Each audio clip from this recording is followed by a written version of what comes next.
পুর slip habits হচ্ছে খুব কমন, যেটাকে আমরা নর্মাল বলে থাকি স্লিপ হাইজিন।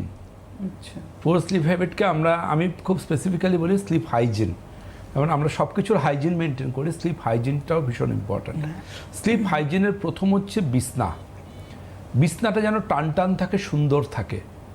আমরা বলি বিছনা হচ্ছে একটা মন্দিরের মতো, বিছনা যেন নিট অ্যান্ড ক্লিন থাকে। নাম্বার 2, ঘরে নাইট ল্যাম্পও থাকবে না, কোনো আলো থাকবে না। নাম্বার 3, আপনি কখনোই এমন কোনো মানুষের সাথে বেড শেয়ার করবেন না যার জন্য আপনার রাতের ঘুম ডিস্টার্ব হতে পারে। কারণ জানবেন, ঘুমের তো অনেকগুলো স্টেজ হয়, N1, N2, N3। যেমন N1, N2 হচ্ছে তন্দ্রা, ঝিমুনি ভাব। N3 হচ্ছে ডিপ ঘুম, রেম অর্থাৎ র্যাপিড আই মুভমেন্ট, যখন চোখের পাতা আপনি স্বপ্ন দেখছেন। এই রেমটা 1.5-2 ঘন্টাও ভীষণ ইম্পর্ট্যান্ট। ওই রেম স্টেজে পৌঁছবার জন্য আপনাকে 8 ঘন্টা ঘুমোতে হতে পারে। এবার সেই সময়টা অনেক না স্বপ্ন দেখি, স্বপ্ন দেখা ভালো, তার মানে আপনি রেমে আছেন। কিন্তু গুরুত্বপূর্ণ জায়গা হচ্ছে ওই জায়গাতে আপনার বডি সেল রিপেয়ার হচ্ছে, বডি রিপেয়ার হচ্ছে।